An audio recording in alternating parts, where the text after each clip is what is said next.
Hey there, I am Kirill Kirkov from Full Stack Ninja.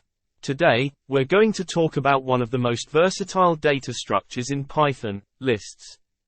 If you're new to programming or just starting to learn Python, you might be wondering what a list is and how it's used. Don't worry, we'll explain everything in a way that's easy to understand.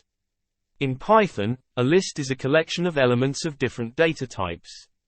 The elements are ordered and can be changed, added, or removed as needed. Let's take a look at an example. Say we want to store a list of names in a Python list.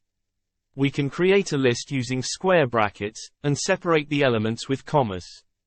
In this example, we create a list of names and assign it to the variable names.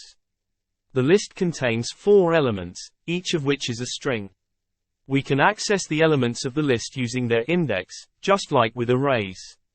The index starts at 0, so the first element has an index of 0, the second element has an index of 1, and so on. We can also use slicing to access a range of elements. Lists are very versatile and can be used for a wide range of tasks. They are often used to store collections of data, such as user inputs or data from a file. They can also be used for sorting, filtering, and other data manipulation tasks. So that's a quick overview of lists in Python. If you have any questions or comments, feel free to leave them in the comments section below.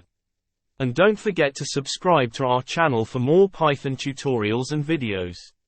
Thanks for watching, and happy coding!